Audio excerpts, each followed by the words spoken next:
Welcome, gents, and to the few ladies out there here, welcome to yet another video. Today we are gonna start our series of ultimate dungeon guides, and we're starting off strong with looking at Halls of Atonement. We have just gotten ahead to the Turbo Boost final phase, and we are getting all our wonderful crest and upgraded gear. And for those guys who are looking to push into like the 3K area and maybe a bit further here, I am gonna conduct the series of guides for you. So if you like and enjoy the video here, don't forget to subscribe, leave it a like, and tell me what you think of it in the comment. Is there any tips you would like to share, or is there any other things you would like me to make a guide on? Alrighty here. So, Halls of Atonement, you've just zoned in here and you're ready to drop in that one high key that you know deep down kinda is gonna fail, so you can just like go at a lower level, which you'll likely still get some score from. Hey, that was how I timed my first 18 in Halls of Atonement. So the first thing you want to do is you want to make sure you have assigned a kick to the Houndmasters. The Houndmaster interrupt is super duper important, so you want to assign a range kick here to these because they jump a bit around. And for the first pull, we are going to pull the pack with the Houndmaster on the right, and then we're going to go out to the first shot and we're going to bloodlust. For this pull here, I definitely recommend you play it safe and make sure you focus the shot of Halkias while cleaving down the rest. And kick the casters and the Houndmasters, and you should be good to go. A good idea here is to use some group-wide cooldowns when you can, and then when you don't have them is to use some personal defensives for when he does the thrash, because it do hurt a lot, especially on higher keys. After this here, we want to go down, straight down to the next shot of Halkias, which is further right on the left side of the map. So we are gonna jump down mini up to play a pull before the shot, which is also what we opted to here. So we went in, we did the pull, and we went into the shot. You can pull the shot alone if your route calls for it. Just stand near the trees and you'll pull the shot out. Same here again, make sure you use some defensives. Then ideally you want to do a big pull in the middle. Maybe do a small pull before while you're waiting for cooldowns, and then do a big pull in the middle. And then you go up the stairs and onward to the last shot. Coming back to the boss here after the last shot, try and see if you can like gather up some packs before going into the shot. I recommend taking the ones that are to the right side of the Halkias room and just pull them into the boss. You can pull them in around the corner in the room, little alcove where he's standing.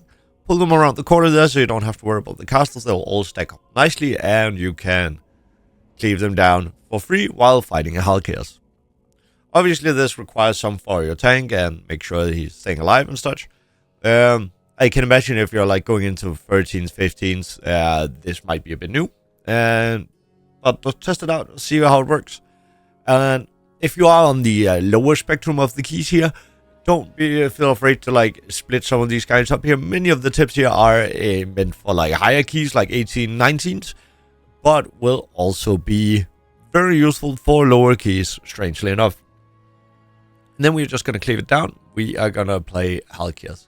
Keep good distance to the boss to minimize the chance of getting hit by the spinning beam. Remember, halfway through the cast, it's sometimes decided just to spin the other way. Tanks can place the slam puddles on top of an existing floor poo-poo to minimize the chances of people getting hit. Just make sure that DPS players are out of the way when you're doing so. You don't want to have sudden movements at the end of the cast. That usually leads to a DPS being splattered out on the floor. After the first boss, you want to have bloodlust ready and send a big pull with 3 sentinels. Some opt to do 4. I recommend 3. Bring one of them down ASAP to give your tank a little bit easier time. Prior damage here is paramount. Also be aware of the small mobs that hit players and gives a stacking slow. This can be very deadly if there are circles from the sentinels going out at the same time, which is often the case. I play a rogue, so personally what I do here is that I pop evasion during this pull here, because then if they jump to me, I won't get hit, and it will save a lot of headache.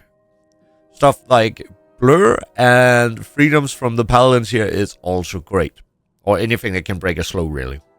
Second boss, you can pull the mobs from downstairs up to. just make sure you watch the debuff on the screeches, or bats as I like to call them. They have added so you can see when they turn to stone and when they turn back. There's no need to interrupt the mobs, as you can line of sight them at the top of the stairs.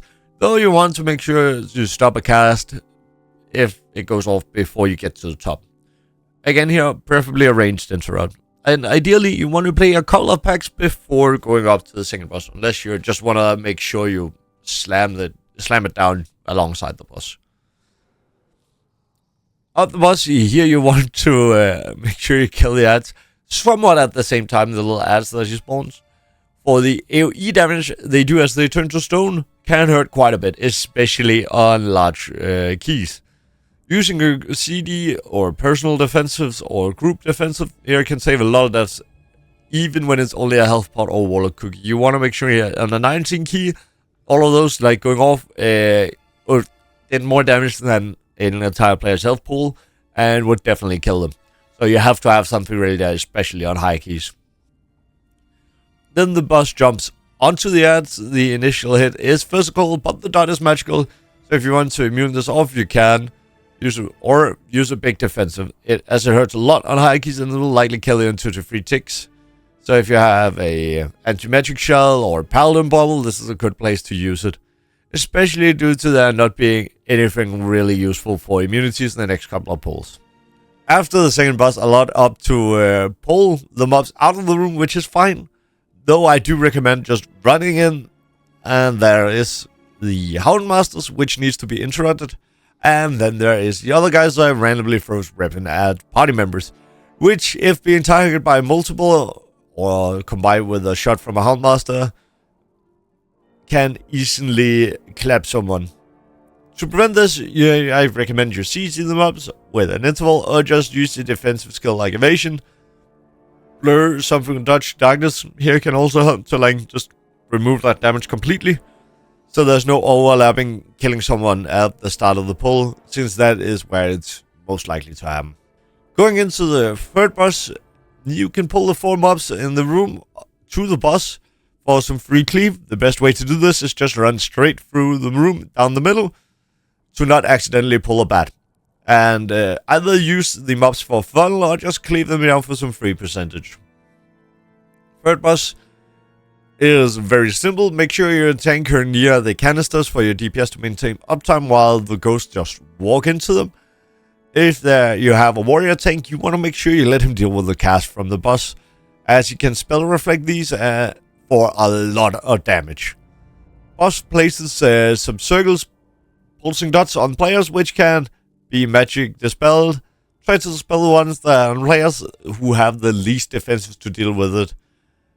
The boss really doesn't do much else, which is why it is easy to pull mobs onto the boss. We even did a route on a 19 where we opted to take a Screecher and cleave it for free 2% count. For the mini boss, you want to make sure your group have a healing taken reducing effect, such as wound poisons, hunter sting, or lethal dance, mortal strike, or others. And then everyone should have saved their tempered potion and kill it quickly with bloodlust. You want to send everything after the first heal comes pretty quickly, so make sure you hold for a few seconds so you don't waste any damage. That way you can kill it with only one more heal going off. After that is just killing the last boss. If you have around 3 to 4 minutes, 3.5 to 4 minutes, it should be time. The remaining ads from the mini boss can just be brought in. And that is everything you need to know in order to finish up a good, clean Halls of Atonement key. And if you like and enjoyed this video here, I really hope you did. Don't forget to subscribe. You can also check out the full run over here, or subscribe to the channel for more Mythic Plus and World of Warcraft guides. I have been away for a little bit. I hope to be back more. Cheers, and I will see you in the keys or potentially on the Midnight Alpha.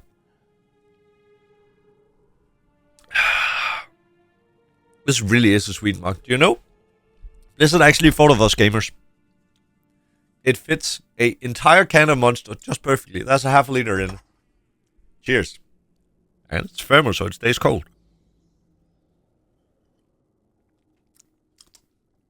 Have you subscribed yet?